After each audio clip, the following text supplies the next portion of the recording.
Hello everyone, সবাই কেমন আছো? আশা করি সবাই ভালো আছো। আমরাও অনেক ভালো আছি। আমরা কয়েকজন বন্ধুরা মিলে পিঠা উৎসব করেছিলাম, আর সেখানে কি কি পিঠা ছিল তাই তোমাদের সাথে শেয়ার করব। তো এটা মূলত ছিল একটা ভর্তা পিঠার উৎসব। তো আমরা সব বন্ধুরা মিলে একসাথে প্ল্যান করেছিলাম যে যেহেতু গরম চলে এসেছে, তো আমরা সবাই একসাথে ভর্তা পিঠা খাওয়ার আয়োজন করি। তো আমরা সবাই রান্নাটা ভাগাভাগি করে করে নিয়ে এসেছিলাম। And then we have all the different types of bharta. Excellent, lovely. Thank you guys.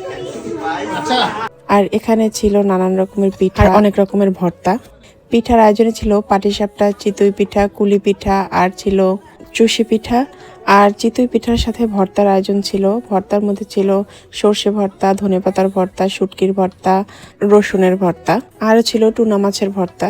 R dessert আইটেমে ছিল রসমালাই, আর ছিল বাচ্চাদের জন্য নুডলস। সব বন্ধুরা একসাথে মিলে খাবার খেলাম, আর এই খাবারটা খেতে অসাধারণ ছিল।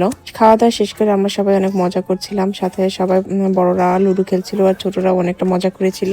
আর বিদেশের বাড়িতে তো আমাদের এটুকুই আনন্দ যে অনেকদিন পর পর বন্ধুদের সাথে একসাথে সময় কাটানো। এর থেকে আর বড় কিছু কি হয়? এটাতেই আমরা অনেকটা আনন্দ পাই।